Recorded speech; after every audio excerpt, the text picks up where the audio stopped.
In our first project, we're going to look at preparing and different paint finishes. First of all, we're going to take a look at painting new woodwork. Begin by rubbing down the wood with glass paper, always remembering to follow the direction of the grain. Never rub against the grain. Now brush down the woodwork with a soft brush. Remove any door furniture. On new woodwork, it's advisable to seal the knots, otherwise the knots can weep, which causes the paint to discolor. Apply the knotting with a small brush and leave it to dry. Secondly, pour a quantity of wood primer into your paint kettle. It's not recommended to apply paint directly from the tin. The reason for this being to keep out any dust and dirt, and it reduces the time that the paint is in contact with the air. Clean out the kettle after each use. With a small quantity of paint on the brush, apply in the direction of the grain. Hold the brush as you would do a pen, and apply using gentle strokes. Don't use a scrubbing motion. Leave the primer to dry. Now fill any small holes with a good quality filler. Use a spatula to apply it.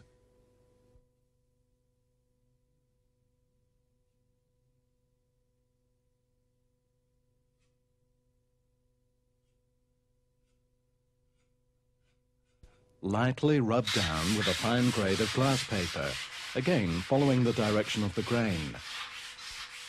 Now the door needs to be undercoated. Choose the correct undercoat that's recommended for your final paint finish. Follow the same procedure as with the primer, that's to say, small amounts on the brush applied in the direction of the grain. Long, smooth brush strokes will give a high-quality finish.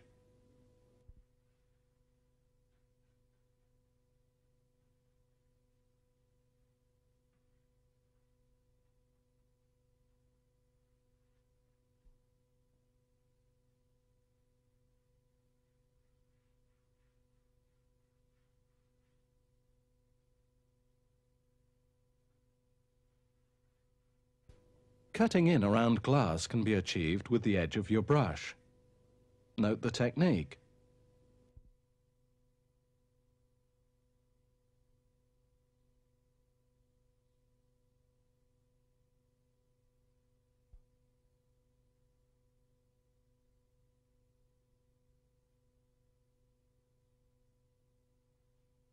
Alternatively, the glass can be masked off with tape. Leave the undercoat to dry.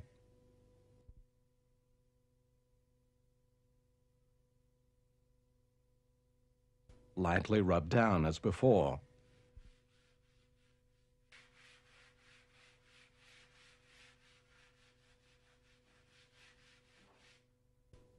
Now apply your top coat. There are many different finishes readily available. Full gloss, eggshell, and satin wood. These are all applied in exactly the same way. Remove any bristles that happen to come out of the brush.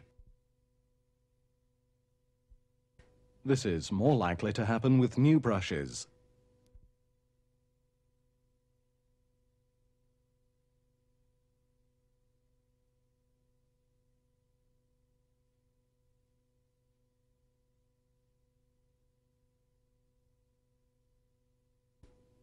Here we're going to see how to redecorate previously painted timber. Remove any loose flaking paint with a scraper.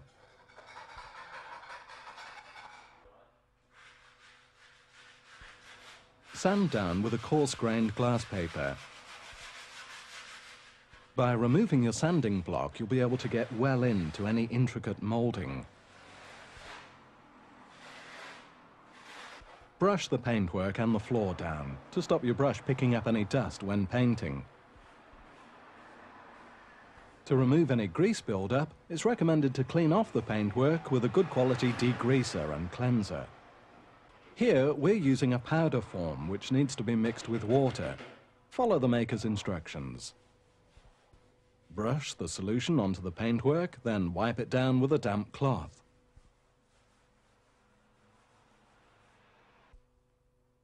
Your undercoat can now be applied. Following the same technique as before, any bare exposed timber will need to be primed.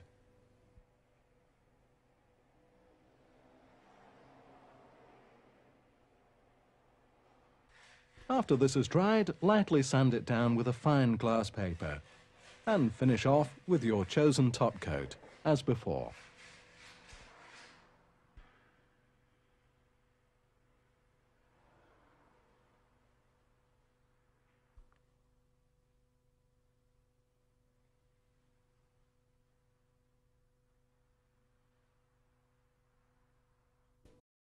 Finally, we're going to see how to strip old paintwork and stain the wood.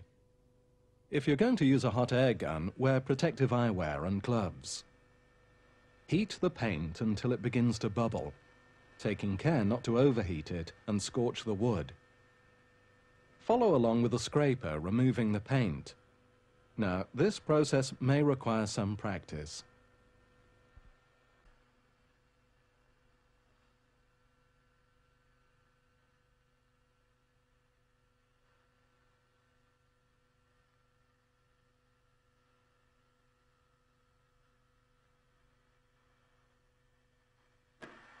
Now sand down the woodwork with a coarse glass paper.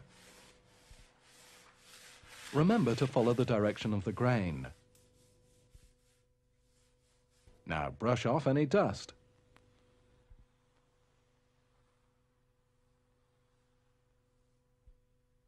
There are many different colors and finishes of stain available. Choose the one appropriate for your decor. As with all woodwork finishing techniques, apply small quantities.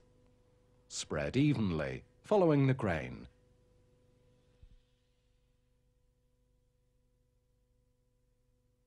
A second coat may be required, but remember to sand down in between coats. The more coats that are applied, the darker the finish will become. Preparation and paper hanging.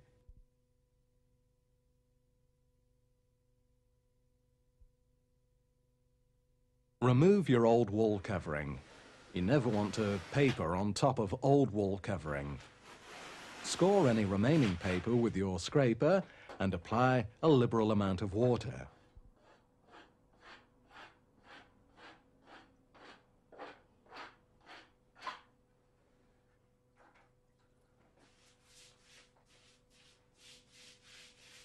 Leave the water to soak into the paper for a few minutes. Then try and remove the remaining paper with your scraper.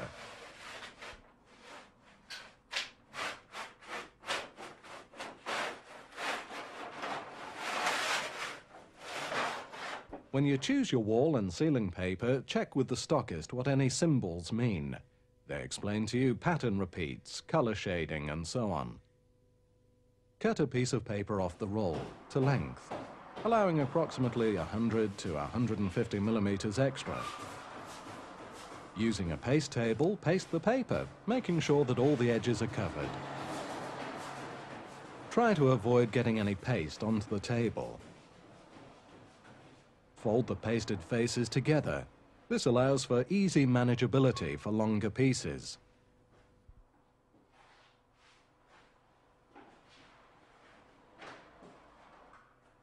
Finish pasting your cut-to-length piece. Papering a ceiling can be a tricky process. Always work off a stable platform. Never overreach. You may find it useful to rest the folded paper on a stick, or even on another roll of paper, as you can see here. We're using the plaster coving as our straight edge to work from. It's advisable to check which is the straightest edge, then work from there. Once you've lined up your edge, smooth the paper out with a paper hanging brush.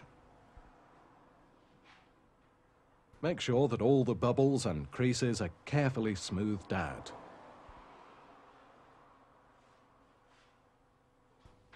Open the paper out in stages, smoothing as you go along.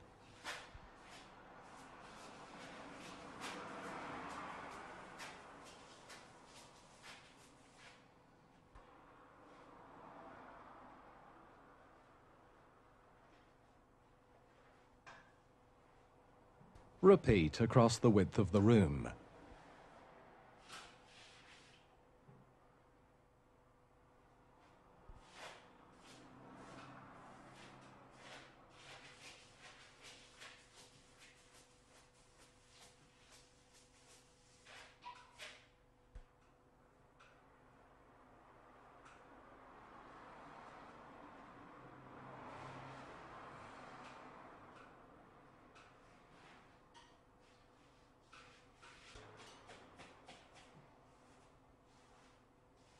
Brush over the paper a second time.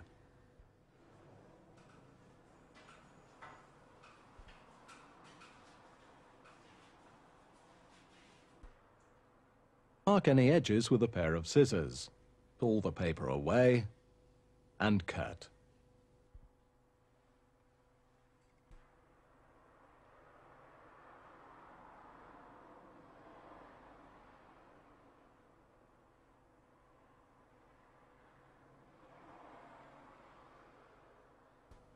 Brush the paper back into place. Make sure that all the edges are firmly fixed. Identify the pattern repeat and mark both pieces of paper for ease later on. Measure the piece, cut, and paste. Put the paper onto the ceiling. Now line up the pattern. Identifying the pencil marks, make any fine adjustments. You'll discover that the paper will slide around quite easily when the paste is still wet. Smooth out. Move across the ceiling as before, taking care. Only apply small pieces of the length to the ceiling at any one time. Cut around any external corners by marking with the scissors as before.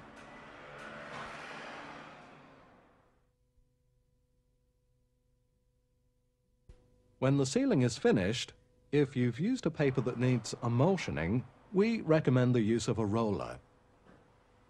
First of all, brush emulsion around the edges and the coving.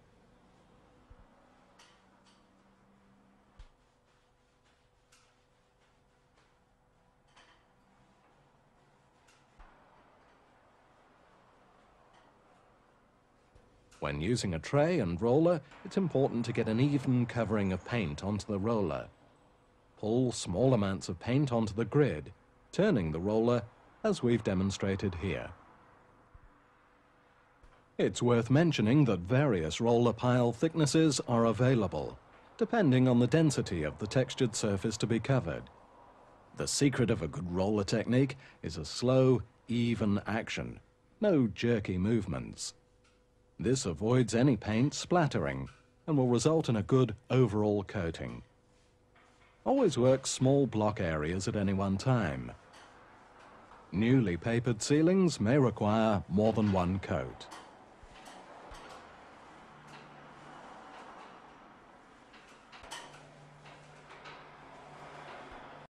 Now we're going to take a look at wallpapering. When papering previously decorated walls, it's advisable to cross-line. This helps to cover any imperfections in the wall from showing through. Measure up the length as required. Cut and paste.